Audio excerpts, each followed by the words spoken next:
Welcome to Feedback Friday. I'm your host, Jordan Harbinger, and today I'm here with my Feedback Friday, my FBF BFF / producer, Gabriel Mizrahi. On the Jordan Harbinger Show, we decode the stories, secrets, and skills of the world's most brilliant people, and we turn their wisdom into practical advice that you can use to impact your own life and those around you. We want to help you see the matrix when it comes to how these amazing people think and behave. Our mission is to help you become a better informed, more critical thinker so you can get a much deeper understanding of how the world works and make sense of what's really happening even inside your own mind. If you're new to the show, on Fridays we give advice to you and answer listener questions. The rest of the week, we've got long-form interviews and conversations with a variety of amazing folks, from spies to CEOs, athletes, authors, thinkers, performers, for a selection of featured episodes to get you started with some of our favorite guests, popular topics, and other suggestions, because everyone asks what they should listen to first. Go to jordanharbinger.com. We'll hook you up right there. This week, we had Guy Raz of How I Built This Fame discussing his path through journalism, and now he's like the Oprah of entrepreneurship. And we also had one from the vault with Commander Chris Hadfield about his time in outer space and about being a Canadian national hero in general. You can reach us Friday at jordanharbinger.com. Please keep your emails concise. Try to include a descriptive subject line. The ones that say, hey, Feedback Friday question, those, they all blur together, and that's really annoying. So that makes our job a lot easier if you can make a real subject. Now, a lot of people have been asking about communication tips with masks on, how to make your emotions come through, your communications more clear while you're wearing a mask. Just briefly. One, and this is the most important one, over-emote with your voice and your face will follow. So kind of overact, especially if you are the type of person that thinks, oh, I'm not really that kind of guy or that kind of gal. Do it. Overact. Your emotions will follow. Your face will follow. Two, enunciate more. It's a little similar to the above, but do it almost freakishly, and you will find it easier to communicate. Three, louder volume because your mouth is covered. Yes, it's a little thin piece of cloth. You'd be surprised how much that can make you muffled and or just a little bit quieter, especially if you're already quiet. Four, maybe speak a little bit slower. Like if you're a fast talker like me, speak a little bit slower. That will help people understand you. And five, especially for men, a slightly higher pitch or register will travel a little bit better. Like I said, especially men with lower voices that can get muffled easily. Speak a little bit louder, speak a little bit higher, enunciate a little bit more, and over-emote with your voice, and your face will follow, especially your eyes, eyebrows, etc. You got to remember to smile with your eyes. Now, this is something that a lot of people have asked me. If you need to hear it again, rewind. I don't want to repeat it because we got a long show today, and question number one is ridiculous. So, Gabe, why don't you take us through? Good day, Jordan. When I was younger, I had some confusion between lust and love. I generally try to see the good in people, and I ended up dating an escort-turned-madam. The relationship never worked out due to conflicting values, but we had a child during our on and off relationship. After a long, drawn-out legal battle with his mother, I'm now a single father to a wonderful 7-year-old boy, and I've had him full-time since he was 14 months. But it's pretty clear that I've upset the wrong multimillionaire. I've already gone through 3 lawyers and have spent the last few years being self-represented, as my legal tally over this ordeal has already topped $490,000. My ex has appealed to seek full custody multiple times and hasn't been successful. Through multiple trials and appearances, the judges have awarded me full custody and said I am a better fit for the child, as in the earlier years, mom would do a bring your son to work day in a not very child-friendly environment. That is, oh my God, her brothels. So she's bringing the kid to the brothel? Yep. Yikes. $490,000. So $500,000 to convince the court that a kid probably shouldn't be going to brothels instead of school or on weekends or whatever. That sounds like the situation. Yuck. I'm currently being taken to court yet again over issues such as child support. Because she's in a lucrative cash business, I've always been on the defense and interested in downside mitigation. I've never really sought child support as I'm professionally employed in a technical field and I do all right. I just want to enjoy parenthood. I want to prepare the child for the road ahead, but as this enters year 7 of continued conflict, I'm feeling defeated and tired. Do you have any recommendations or pointers on where I should take this journey next as my son grows up? He's now asking questions like, why do you go to work, Dad? Mom and her entire family don't work, and they can buy multiple houses and anything I want. Why are you so poor? Damn, that's ice cold, man. I'm also concerned about our child and his development. There is a lot of animosity between his mother and me. I try to encourage the relationship he has with her, although I'm afraid it's not often reciprocated. I've had a psychologist involved in my son's life since he was 3, and I hope to build a network for therapy as the vast differences in lifestyle and upbringing will lead to many questions I may not be equipped to answer. So what should I do? Sincerely, stuck between trying to dad and a courtroom. Yeah, yikes. This is so awful. I feel so bad for the kid. And I feel bad for this guy, obviously. I want to preface this answer with the idea that sex workers are not all evil, horrible people that shouldn't have kids or something. But I will say here that this particular mom sounds pretty awful. I mean, I realize we're only getting one side of the story, but it's pretty rough because there is a kid stuck in the middle here. And the whole take your kid to work day thing, totally not cool. I mean, look, some people hit desperate times, got to do desperate measures or make different moral decisions than me. But like, I think we can all really agree that a kid shouldn't be around there. Not even because the mom and her colleagues are bad, but the guys that walk in there to patronize this are not necessarily going to be just the most upstanding members of society. I realize it takes a large variety of clients in that kind of business. However, you get the bottom as well as the top, and I don't know if I'd want my kid there. And it's a cash business, so those places get robbed a lot sometimes, depending on security. I mean, it's just not a safe place for a kid to be generally. Most types of nightlife environments aren't, really. So I am so sorry that you're in this position, fighting for your son over and over again when you're clearly the more responsible parent in this situation. And I'm also sorry that you made the choices you did back then, if I can frame it that way. I don't mean to shame you, and I don't want to turn you into an example here, but it would be a little disingenuous of me not to recognize that getting involved with this woman was a profound mistake. And look, I assume that the writer agrees with me, Gabriel. I don't think I'm telling him anything he doesn't know $500,000 later and all the sleepless nights and pain and, trauma and trouble.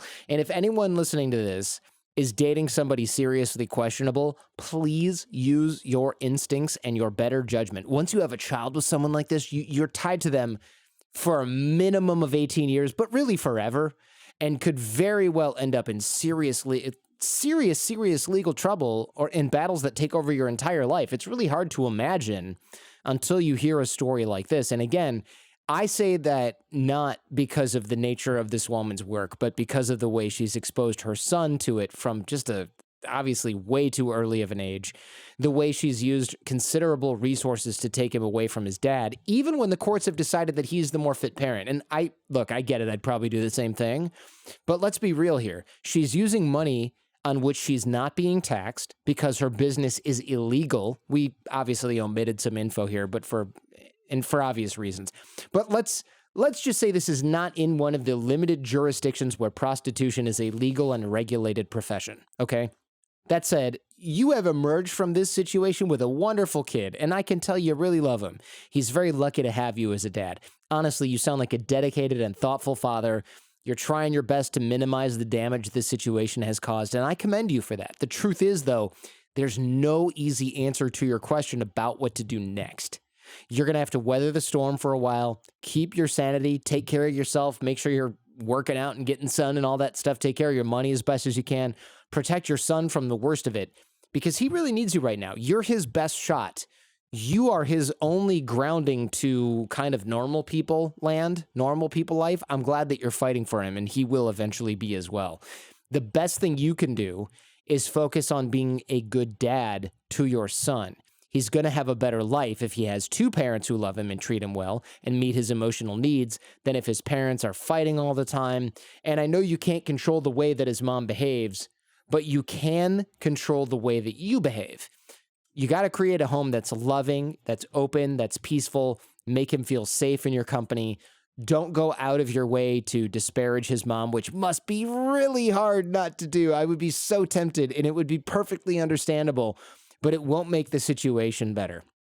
Do all the things that a dad should do under normal circumstances. Play with him, talk to him, care for him, ask him questions, answer his questions, help him with his homework, teach him, hang out with him. Sometimes you have to do the extraordinary work with his mom for custody, but the rest of the time, just stay focused on doing the ordinary work of being a good father. Gabe, what do you think about answering these questions? I mean, it would be pretty irritating to hear how crime boss mom was buying his affection at age 7, further confusing the situation. It just kind of pisses me off even hearing about it. Gabe, your mom's a whore. Tell me what you think. Let me speak from experience. Now, I have no personal experience with this, but I can say that kids are really smart, right? They're observant, they're intuitive, they know what's going on. Even if they can't fully verbalize it, they know when something is off. Your son might not fully understand what's going on right now, but he's going to get it pretty soon. And lying to him or pretending that the situation that you're in isn't what it is, I think that's going to mess your son up more than just being honest. The last thing you want to do is create distrust with him, especially as the best parent that he has in this situation. So I would answer your son's questions honestly, but, and this is important, sensitively, because you don't want to be so honest with this 7-year-old child that you end up talking shit about his mom and, poisoning the well when he's like, talking to you about what his mom bought him this weekend at the Westfield. And you're like, mommy's a hoe, like you don't want to do that, right? Mommy sells her body for money to strangers. Yeah, that's not going to work. And that's why you have a new Louis Vuitton scarf. You know what I mean? Like, I don't know why he would be buying him a Louis Vuitton scarf, but that's all the rage these days. Nobody, every who cares about 7-year-old Minecraft? But you do want to be forthright. I would aim for vague but truthful answers. Something like, mom does go to work. She has a job that's a little bit hard to explain. She works in the evenings. She probably goes to work after you go to bed. You could also tell your son when he asks you questions, that's something you should probably talk to your mom about. And then when he's older and he can grasp the situation better, you can get into more detail if that's appropriate. Again, if he hasn't figured it out already. One specific thing I do recommend is to continue investing in therapy for your son. I'm really glad to hear that there's a psychologist involved here. I think that's key. I'm also glad they're involved because taking a child to a brothel, could be considered psychological abuse, if not sexual abuse, depending on what actually went down there. I don't mean to raise a ton of alarms if nothing happened. Hopefully nothing happened. Hopefully he was, I don't know, watching Sailor Moon on his iPad in the waiting room or whatever, but who knows what he saw, right? To your point, Jordan, it's not just about the people who work there. It's the people who come in, who go out, stuff that goes down there, whatever. So honestly, I'm more concerned with the clientele because her mom is in charge and knows all the women that work there. And she knows if one of them has like a drug issue, she can be like, you're out of here, or do that in your own, I got my kid here. You can't control who walks into the door of any business. And an illegal business doesn't have the same recourse of somebody walked in from a gang and is being crazy and doing drugs out in the open and calling the cops. Exactly. It's just a different scenario. Yes, they have security there probably, but I probably don't have to belabor this point, right? People probably agree with me on this. And to be fair, we don't know what the circumstances were. It could have been one afternoon when she couldn't find a nanny and she put him in the lobby with somebody she trusted one time and that became an issue. I don't know. But if something more serious did go down there and Child Protective Services had to intervene, the psychologist could make that happen. I hope they don't, but the situation is freaking bananas. So who knows? I also feel very strongly that you, Dad, you need a therapist. You are going that's a good point. I love this. You're right. Of all the people that need therapy, the kid is not the only one in this scenario that needs someone to talk to besides two strangers on the internet. Totally. I think it's safe to say that everybody in this situation could use one. You're going through a lot right now. You have a lot of experiences and a lot of feelings to unpack. And at some point, you're going to have some pretty difficult conversations with your son. I would encourage you to do family therapy with him when the time is right to handle those conversations and hopefully strengthen your relationship. Also, I would add that you should continue to work on yourself through all of this, not just for your own growth and mental health, but for your son's. I mentioned before going and working out and getting some sun, but I kind of tongue in cheek, but for real, the biggest question I have is what drew you to this woman in the first place? You mentioned that you try to see the best in people, that you confused lust with love.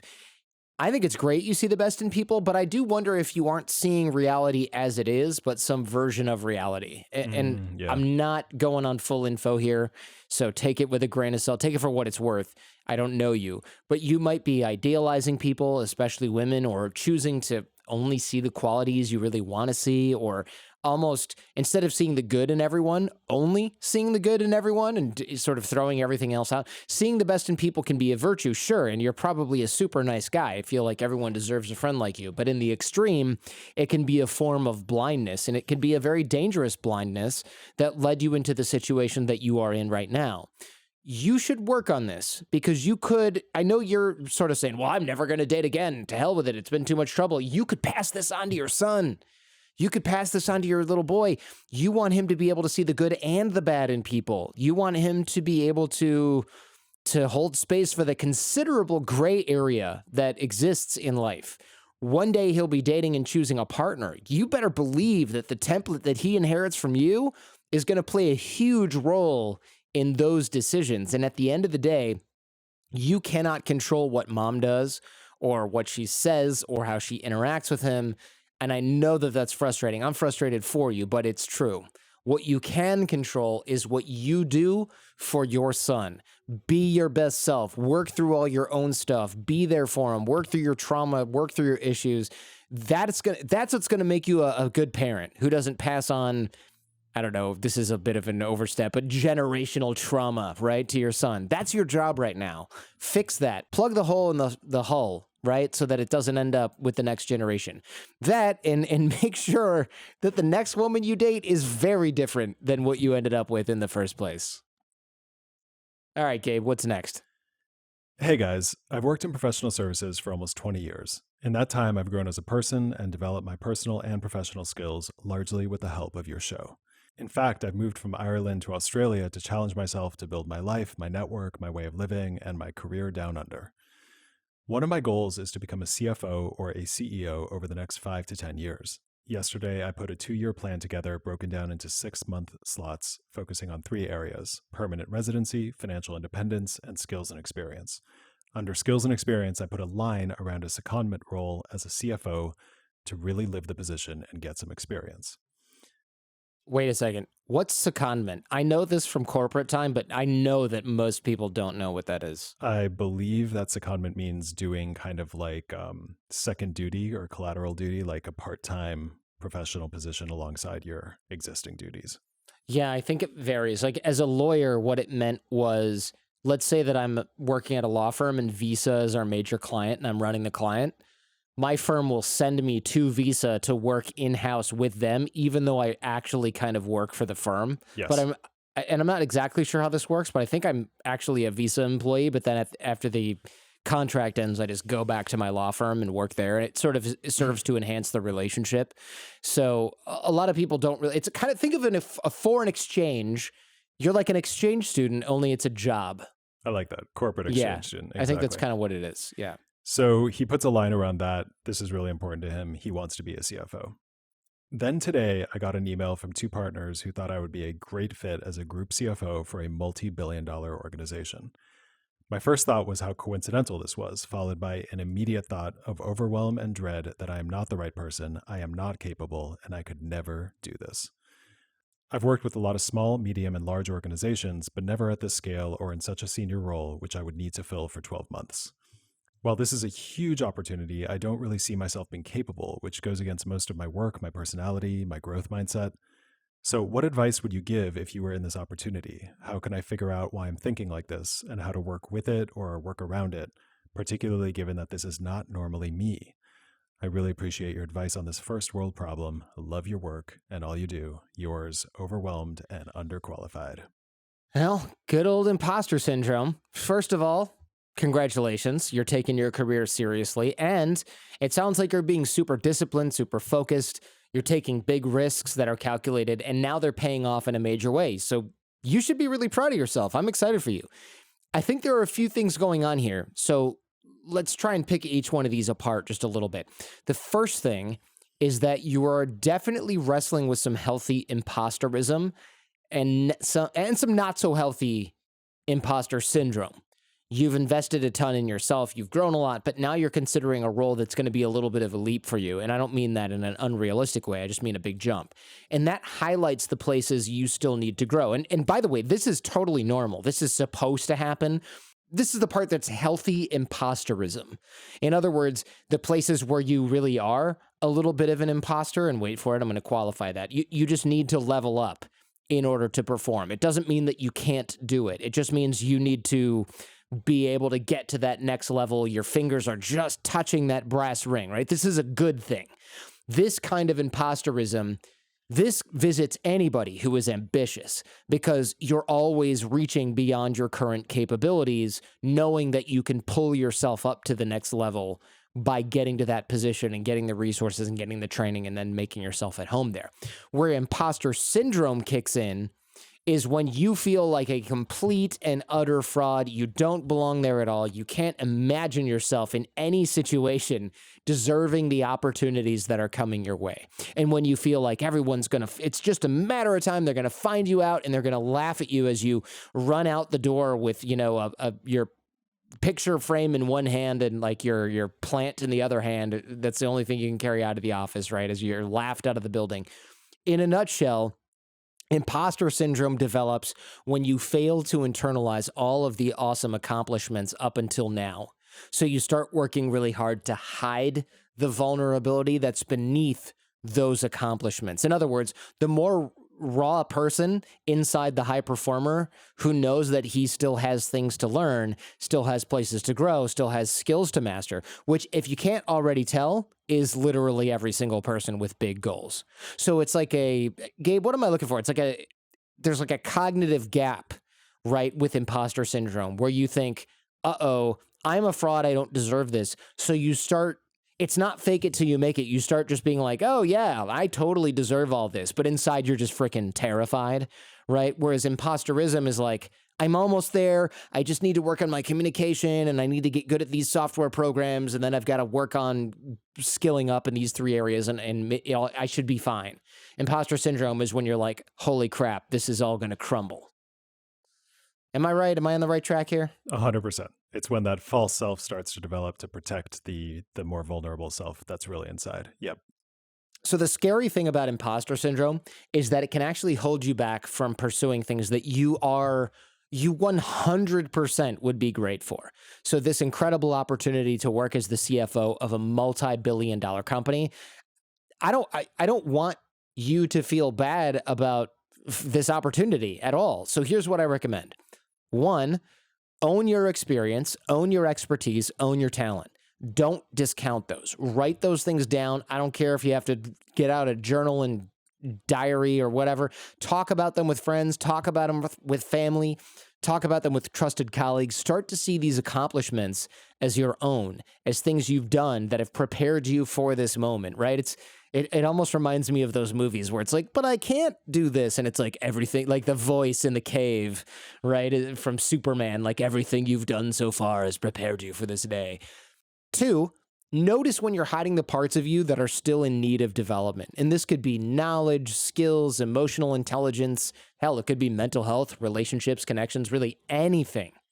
Imposter syndrome develops around the more tender parts of our psyche. The more you deny them, the more the ego feels the need to create the imposter. It's an ego shield, right? You create the imposter to protect them. And the more you deny them, the more the ego actually feels the need to create the imposter, the ego shield, to protect them, which is why it starts to fear the possibility of being found out, right? Because the gap is real at that point, or feels more real, but also exists because you're making it, you're actually feeding the gap. You're actually widening it by trying to hide it.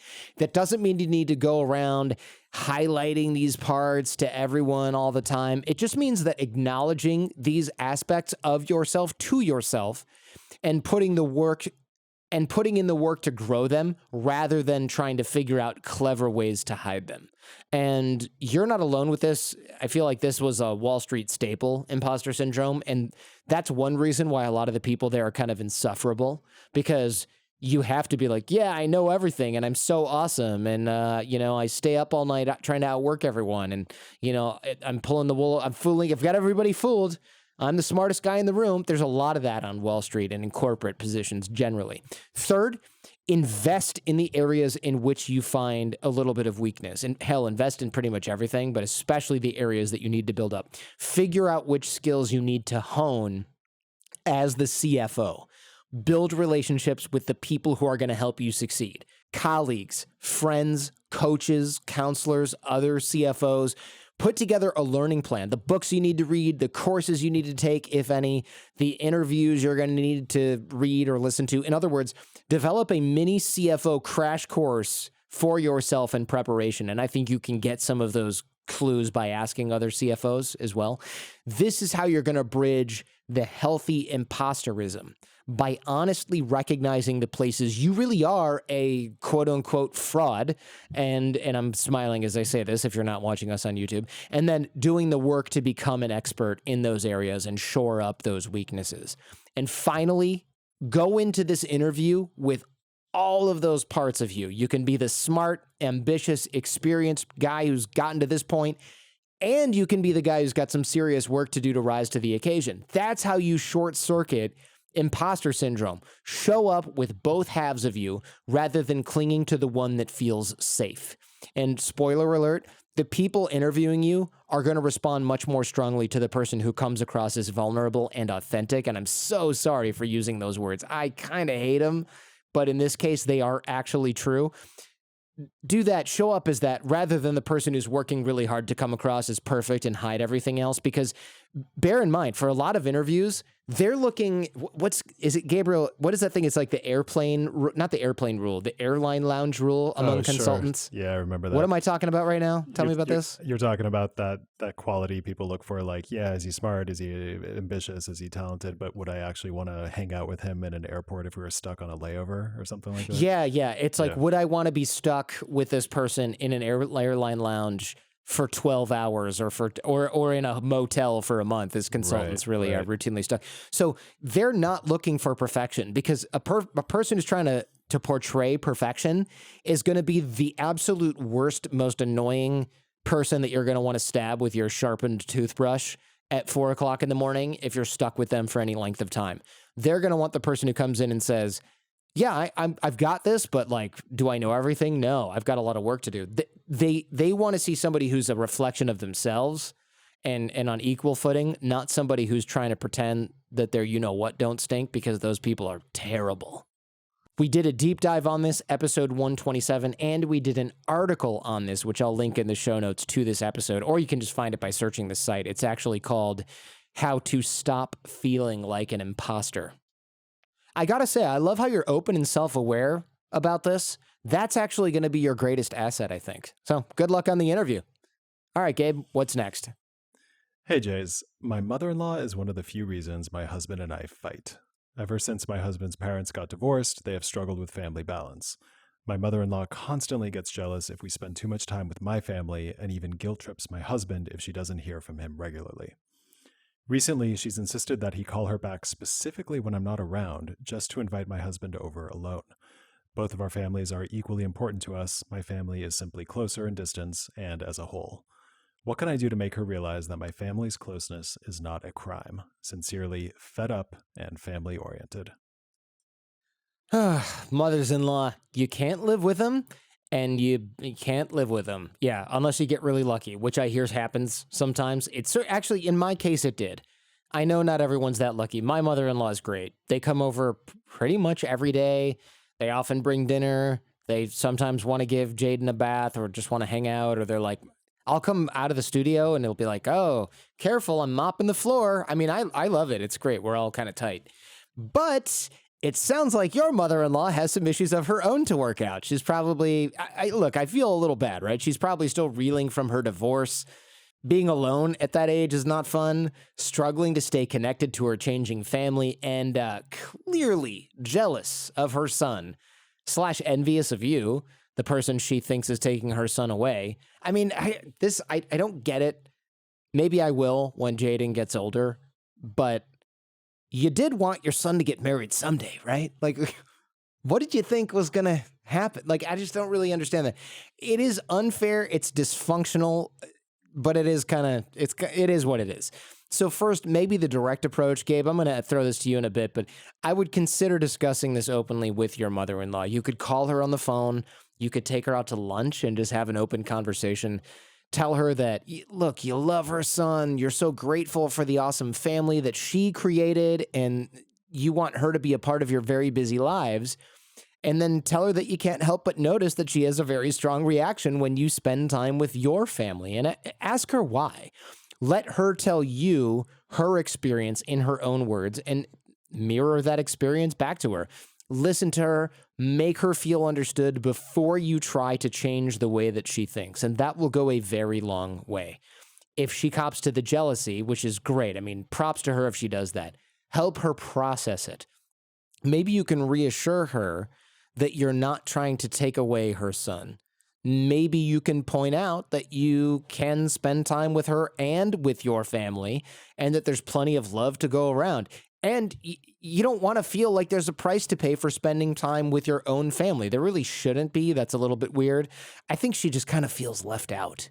You know, she feels jealous and left out and alone. That's not a good combination. And if she seems receptive to all that, maybe you can tell her that when she gets jealous, it makes you want to spend even less time with her. I would be very careful about how you frame that. You don't want to upset her, but you also don't want to feel like you're upsetting her when you go visit your other family and then she's all mad. So if you've built some trust here and she's even a little bit open, then hearing those words from you could be just what she needs to change her whole outlook.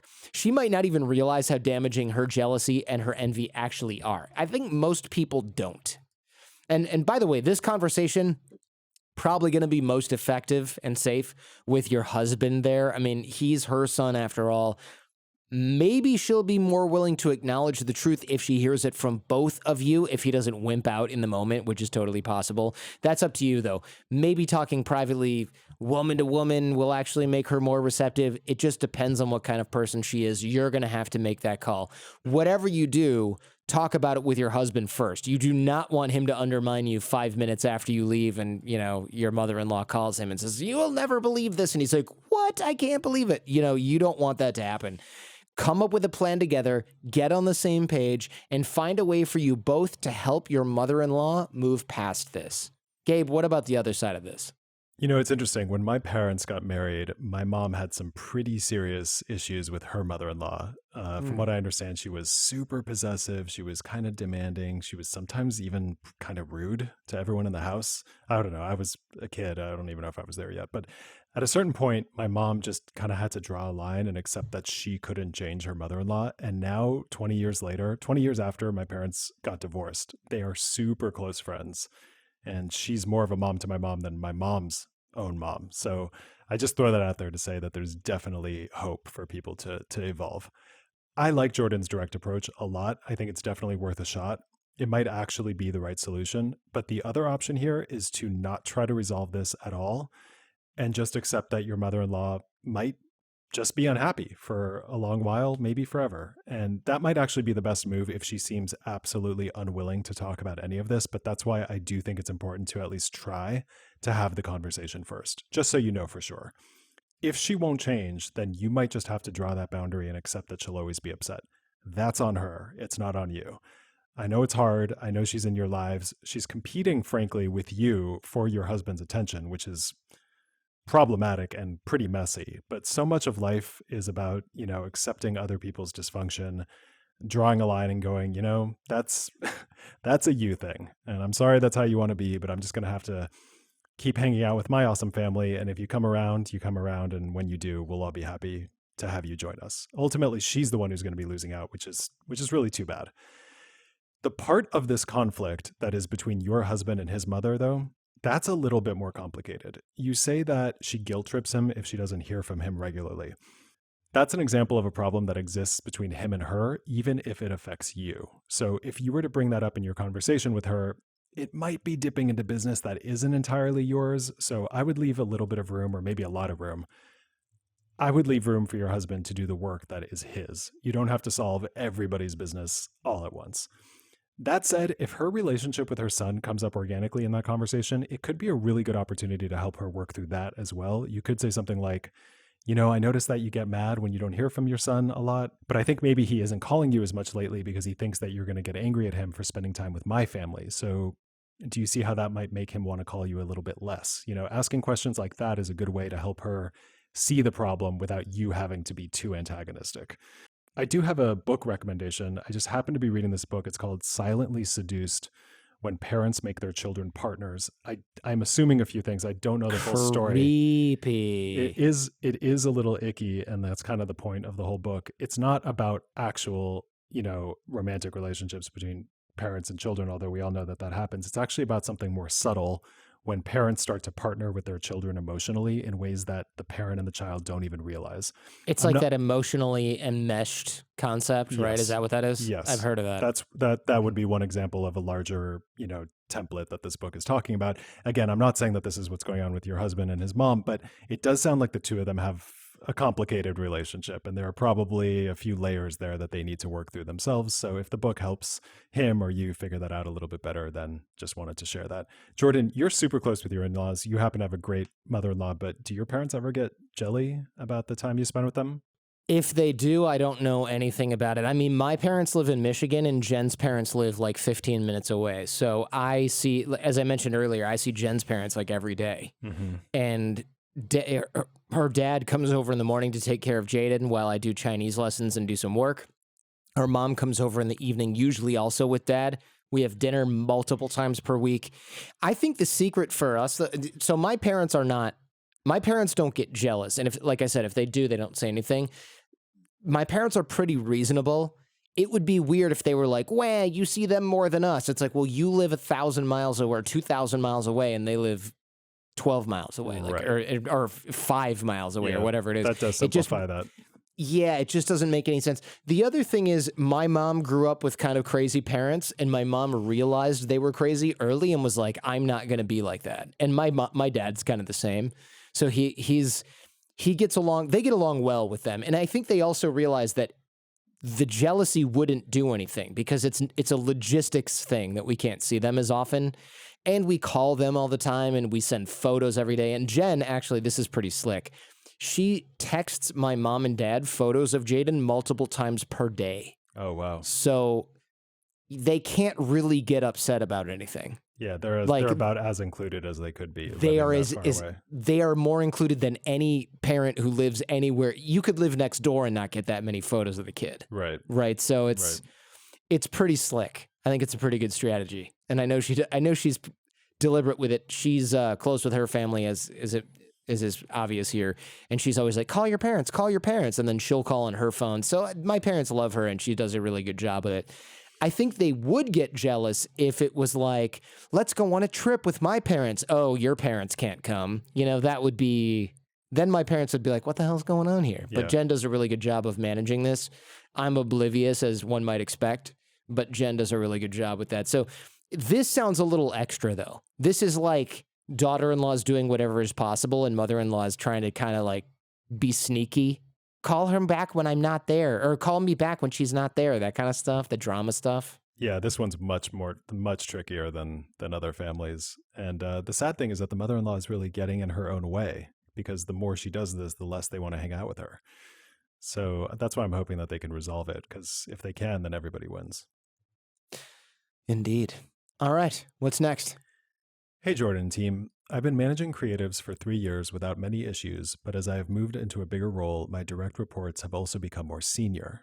I have no issue giving my less experienced employees direct feedback and clear expectations, but I'm having trouble getting the most out of my senior level employees. If I give them too much direction, they don't like being micromanaged. But if I'm not super specific with my expectations, they tend to drop the ball and not manage their time well. I'm planning on reading difficult conversations and radical candor so that I can better communicate with them. But do you have any advice or insight on getting the most out of your senior level staff? I'm starting to question if I have the right people or if I just need to make management improvements on my end. Signed, Managing Up in all senses of the term. Managing is tough. Managing creatives is tough. Managing people of different ages is tough. Thus, this question is tough. So, Gabe, this is mostly going to be your department, but I do think that it is important to calibrate your tone and your approach with older employees. It sort of sucks that you have to do this, but it is possible. And I'm just guessing here. It's possible that your ambition and success might come across to these employees as a little bit of self-righteousness and even arrogance. Not that that's what it is. It may just be a generational thing. It may be a personality thing. Just be sensitive to the fact that they might have their own feelings about a younger person being promoted above them, essentially. I don't know how I'd feel about that, candidly. Don't apologize. Don't censor yourself, but just be mindful of how you come across. Be mindful of those suspicions. You might also need to communicate differently with your older employees. Maybe you need to take some extra care with your emails. Maybe you need to find topics that they care about to discuss in your free time. This is no different from learning to connect with a younger employee or an employee from another country or an employee with a totally different background. It's just about knowing your audience. Don't fire off a meme to them when they drop the ball and then send them terse feedback on Slack. You might have to tailor your message a little bit. On the other side of the equation, watch how you relate to employees your own age. In my experience, it's really easy for older people to feel alienated around younger people, not because the younger employees are trying to alienate them on purpose, but because there's such a large cultural gap between generations, and it's hard to ignore. If you only sit with people your own age in the cafeteria, although that's probably not a problem right now during the pandemic, if you make weird Snapchat references in meetings or something, if you only solicit input from the younger folks, older employees are probably going to feel slighted, and you might not even know it. Talk to any older person about this. They will tell you how often they feel accidentally othered and marginalized. I hate the word other. It's so stupidly woke, but marginalized is better. It's a powerful feeling. And yes, it's their job to keep up with the times. It's their job to build relationships with younger people. It's their job to stay relevant. But it's also your job to make them feel needed and included and make them want to stay relevant instead of just like, I'm the old folk in the office. Where's my new job? I'm going to get fired. That's what a good manager does. Gabe, what do you think? I think that is excellent advice. The more he can treat these employees as employees rather than as older employees who need to be managed differently, the better. I say that because it's very easy as a young person who's conscious of their age in the office to accidentally create that younger person, older person dynamic when it doesn't actually need to be there. I'm not saying it's not a thing. I'm just saying it's easy to reinforce it when you go into every conversation thinking, now, how would an older person want to hear this feedback, So I would try as much as possible to treat them the way that you would treat someone your own age, frankly, the way you would treat anyone who is just a good employee, and to expect the same things from them and see how far that goes. At the same time, do not tiptoe around your older employees, right? If they sense that you're treating them with kid gloves because you're uncomfortable or you're scared, then they will probably start to think that they can get away with more, which might be why you're not getting the best work from them. And that is true of all employees, right? It's not just the older ones. So the more upfront you are with them about what's working and not working, the more they'll be invested in the relationship with you, and the more they're going to show up when you really need them. But if none of that works, then I would communicate pretty openly with these employees about how they actually want to be managed. If they tell you that they feel micromanaged with you, then you can back off. But if they don't deliver on the expectations that you set, then circle back with them and say, look, I totally respect that you don't want me hovering over your shoulder. I don't like that either. Totally understand. But after we talked, you didn't do the thing that you said you would do. And now we have to do this extra work, right? So help me out here. What can I do to make this easier? Do you want me to be more involved along the way? Could I be more clear about what I need? In other words, make it a conversation. Make them tell you where the breakdown is. That might force them to realize that they really are dropping the ball, or just that they really do want to be better managed. And at the very least, talking about it will give you more intel about your employees before you make some more drastic decisions.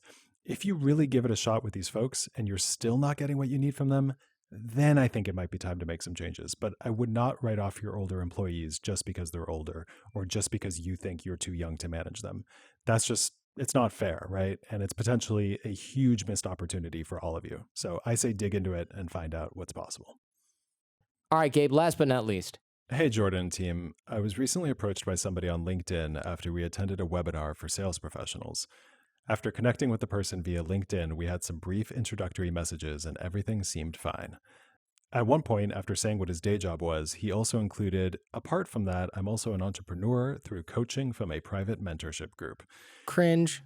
Curious, I asked for more information, and he explained that the mentorship program is geared towards developing cash flow business assets through entrepreneurship and leadership skills, among others. Oh man, this is ringing my bells. I think I know where this is going. Still hesitant, I continued the conversation to see what he had to say. Then he mentioned, from time to time, my team looks for like-minded individuals. If there's a possibility, would you be open to explore? I figured it wouldn't hurt to hear him out, and we set up a time to speak. So here we go, right? This is like super vague, shady requests, lots of buzzwords. We're looking for like-minded individual. Like no one says that unless it's a cult or MLM or an orgy, I think. Or yes, or you're swinging. Yeah. You be swinging. Yeah, So true. No one says I'm an entrepreneur through coaching from a private mentorship group and we're looking for like-minded individuals and we make our money through leadership skills. It doesn't mean anything. What does that mean? I don't actually know what that means. We lead. That's how we generate revenue. And then we lead leaders who also lead. That's called a pyramid scheme. Sorry. Continue. We met via Zoom, where he explained that the program was a mentorship program, a business engine/platform, and a community that helps entrepreneurs succeed using what they call ABI, or asset-based income. Okay, I'm going to stop you again already. So first of all, mentorship is a trendy buzzword that is almost exclusively is bullshit. Also, ABI, asset-based income, is a nice jargony made-up term for something that just already exists. Classic MLM. And that is where this is going, right? Like, just, all right, continue. He said they do a vetting process that lasts 3 to 4 weeks to see if I was a good fit. Ironically enough, the acronym he used to describe the trial period. It's a person acronym. I can't get through the sentence. Ironically enough, the acronym he used to describe the trial period was PEES, which stood for Get out of here. Which stood for Prep Education Experience Selection. This is not real. This PEAS? The acronym is PEAS. Are you kidding me? So before we let you into our let you into our cool kids club, we need to make sure you can FUCK. I mean, foster unconventional connections and knowledge. Yeah. Get out of here. This is ridiculous. This guy FUCKs. This guy, yeah, this guy. Oh my God, I can't even deal with this. All right. This is so ridiculous. He also mentioned that the process took that long so they could see if the person they were bringing in had patience, because if you don't have patience for the 3 to 4 weeks, you definitely wouldn't have it for the 3 to 4 years that it takes to become successful. Of course. I mean, who gets paid at a job before they're in it for 4 years? Am I right? Come on. Next. Without skipping a beat, he then told me the next step would be to get this book called The Go-Giver by Bob Burg. My first assignment would be to read the book, and then we would discuss it in 4 to 5 days. I asked him, "Can you tell me a little bit more about your organization before I commit the time to reading this book?" His response was no, because it didn't follow their path of the why, what, and how. Supposedly, if I read the book, I would understand the why, then we could discuss the what, and finally get to the how. All of those steps would be the 3 to 4 week process he discussed earlier, with 8 to 9 meetings throughout, spaced out over 4 to 5 days. That's way too much time. Also, I love Bob Burg. He's a friend of mine. I know that he's going to be super annoyed when he hears this. The other thing is, how is asking a question about why you should read a book not following the path of why, what, and how? It seems like it literally is the path. Hey, why should I read this? No, you can't ask questions. It doesn't follow our path of why first and then what and how.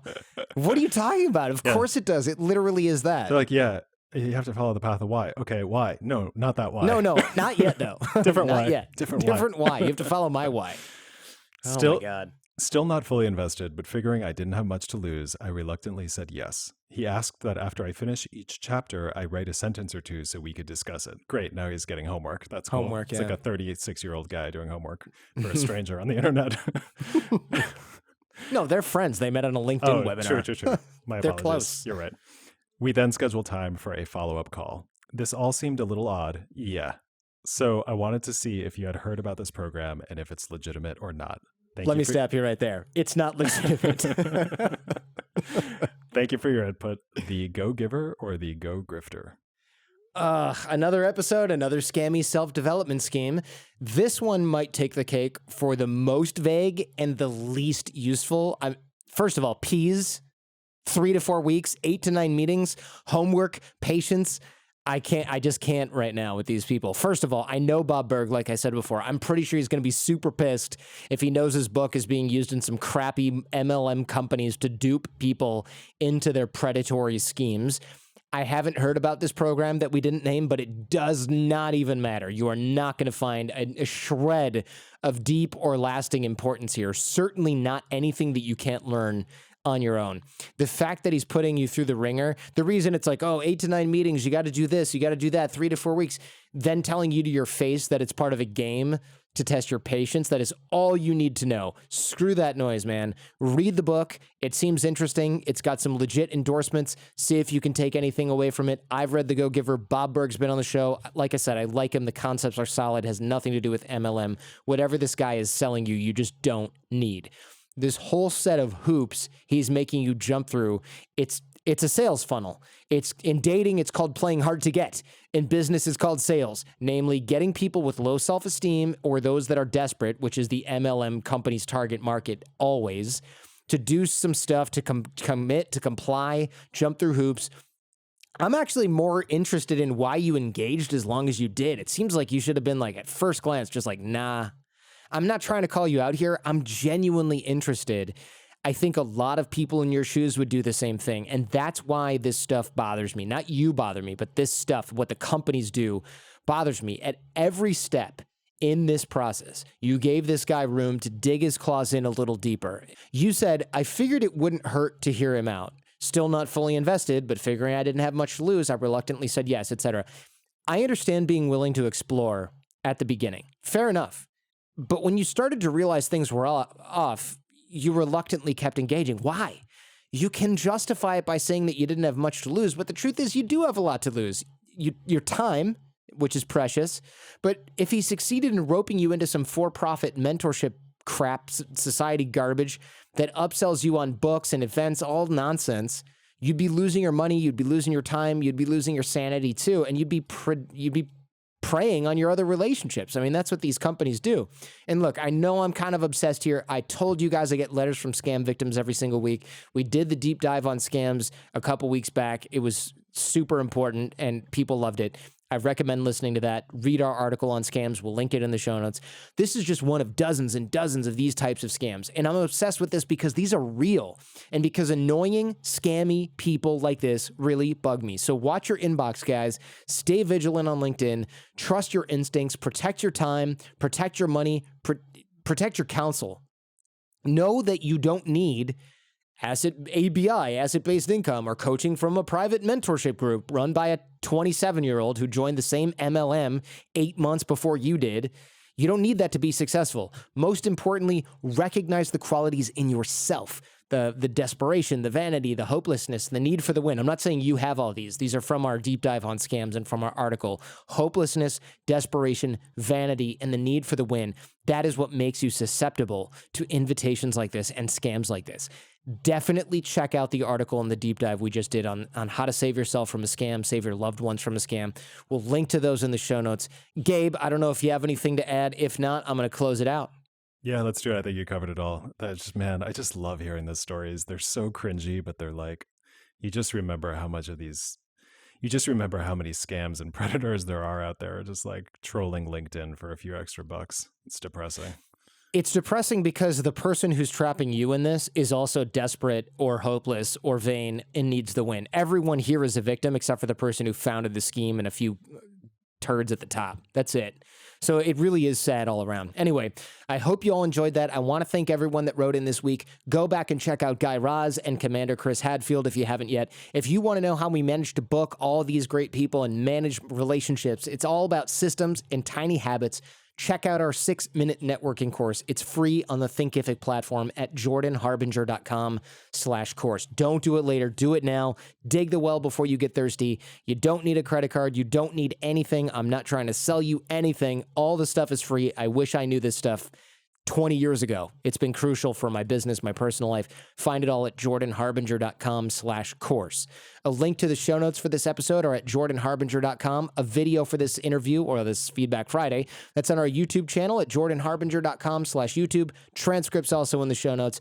I'm at Jordan Harbinger on Twitter, Instagram. Hit me on LinkedIn. This show is created in association with Podcast One and my team, Jen Harbinger, Jay Sanderson, Robert Fogarty, Ian Baird, Millie Ocampo, Josh Ballard, and of course, Gabriel Mizrahi. Keep sending in those questions to friday@jordanharbinger.com. Our advice, our opinions, and those of our guests, those are their own and our own. And I'm a lawyer, but I am not your lawyer. So do your own research before implementing anything you hear on this show. And remember, we rise by lifting others. Share the show with those you love. If you found this episode useful, please share it with somebody else who can use the advice we gave here today. In the meantime, do your best to apply what you hear on the show so you can live what you listen. And we'll see you next time.